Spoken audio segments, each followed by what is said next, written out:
नमस्कार दर्शकों।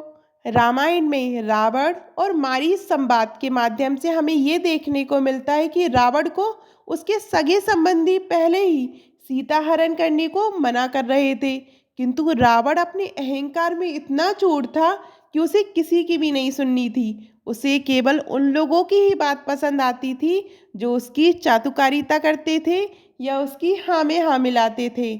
ऐसे में मारीच ने रावण को क्या समझाया, ये प्रश्न मुख्य रूप से उभर कर सामने आता है। वह इसलिए क्योंकि मारीच वही था जिसने माता सीता का हरण करवाने में मुख्य भूमिका निभाई थी।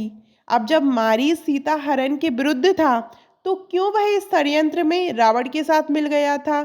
ये सब आपको रामायण में रावण और मारीच संवाद से देखने को मिलेगा। मारीच तारका का पुत्र व रावण का मामा था, जो पहले अयोध्या में सरयू नदी के किनारे ऋषि मुनियों के यज्ञ में बाधा पहुंचाता था। फिर एक दिन ऋषि विश्वामित्र के आदेश पर श्री राम व लक्ष्मण जी ने बाणों से उसकी मां तारका व सुबाहु का वध कर डाला व मारीच को दूर समुद्र किनारे फेंक दिया। तब से मारीच ने बुरे कर्म त्याग दिए थे। वह एक साधु बनकर रहने लगा था। अब वह प्रतिदिन धर्म आदि के कार्य करता, वह भगवान शिव की भक्ति में लीन रहता। फिर एक दिन जब रावण माता सीता का अपहरण करने के उद्देश्य से मारीच की सहायता मांगने पहुंचा, तो मारीच ये सुनकर घबरा गया। उसने रावण को समझाया कि जिस कार्य को वह करने जा रहा है वह उसके विनाश का कारण बन सकता है, क्योंकि माँ सीता स्वयं लक्ष्मी बस श्री राम नारायण का रूप है। ऐसे में आइए जानते हैं मारीच ने रावण को क्या समझाया। उसने रावण को समझाया कि वह लंका का राजा है, वह सीता का अपहरण करके वह अपने राज्य को खो देगा। उसने रावण को सीता का हरण करने की बजाय लंका वापस लौट जाने की विनती की, वह वहां सुखपूर्वक जीवन व्यतीत करने को कहा। मारीच के मुख से शत्रु की महिमा सुनकर रावण का अहंकार जाग उठा। उसने मारीच के सामने स्वयं की महिमा का बखान करना शुरू कर दिया। उसने स्वयं को सर्वशक्तिमान बाजी बताया तथा राम व लक्ष्मण को स्वयं के सामने तुच्छ समझा। रावण की महिमा सुनकर मारीच ने उसे अन्य घटनाओं का ज्ञान करवाया। उसने रावण को बताया कि किस प्रकार राम ने तारका वन में उसकी माँ व भाई का वध कर दिया था, शिव धनुष को एक झटके में तोड़ डाला था, खरदूषण का संपूर्ण सेना समेत एक ही वाण में वध कर डाला था। मारीच के अनुसार भी एक साधारण मानव नहीं हो सकते, इसलिए उसने रावण से वापस लौट जाने का पुनः अनुरोध किया। इस पर भी रावण नहीं माना, वह पुनः अपनी महिमा का बखान करने लगा। उसके अनुसार स्वयं यमराज व काल भी उसका कुछ नहीं बिगाड़ सकते थे। वह लंका का ही नहीं अपितु संपूर्ण ब्रह्मांड का राजा था। उसके सामने सभी देवता भी नतमस्तक होते थे। इसलिए उसने मारीच को सीता के अपहरण में स्वयं का साथ देने का आदेश दिया। इस पर मारीच ने उसे नीति की दुहाई दी। वह कहा, उसने जो भी शक्तियां अर्जित की है वह धर्म के मार्ग पर चलकर वह कठिन तपस्या से अर्जित की है, किंतु अब वह उनका प्रयोग अधर्म के लिए कर रहा है, जो कि अनुचित है।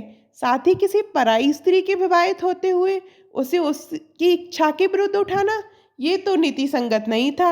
इस पर रावण ने उसे स्वयं के साथ तर्क ना करने को कहा व उसकी आज्ञा मानने का आदेश दिया। तब मारीच ने कहा कि जो राजा अपने हितैषियों की बात नहीं सुनता उसका अंत हो जाता है। उसके अनुसार रावण के मंत्रियों को उसको उचित परामर्श देना चाहिए, ताकि वह ऐसा पाप करने का नहीं सोचता। इस पर रावण ने कहा कि मंत्रियों को राजा के सामने तभी तर्क या परामर्श तब देना होता है जब राजा की आज्ञा हो, अन्यथा उन्हें राजा की हाँ में हाँ मिलानी होती है।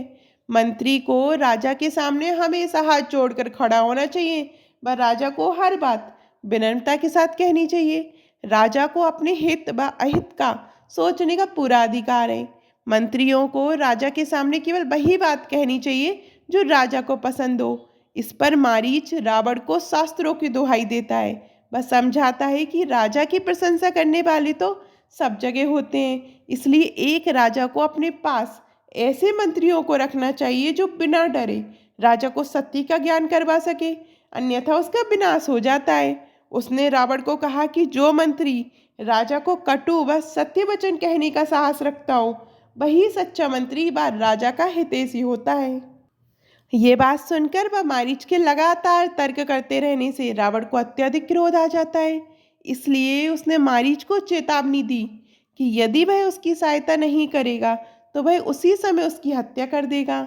ये सुनकर मारीच रावण को कहता है कि आज उसकी मृत्यु निश्चित है, चाहे वो वह रावण के हाथों हो, एक अपराधी व देशद्रोही बन के मरे, व राम के हाथों एक शत्रु की भांति वीरगति को प्राप्त हो। इस तरह से रावण और मारीच संबंध का यही अंत हो जाता है। इसके बाद मारीच रावण के साथ पुष्पक विमान में बैठकर पंचवटी जाता है और वह सोने का हिरण बनकर माता सीता के हरण में मुख्य भूमिका निभाता है। आपको मारीच और रावण के संवाद की ये कथा कैसी लगी कमेंट में जरूर बताइएगा। और अभी तक आपने हमारे चैनल धार्मिक चमत्कार को सब्सक्राइब नहीं किया है तो सब्सक्राइब करिएगा। धन्यवाद। जय श्री राम।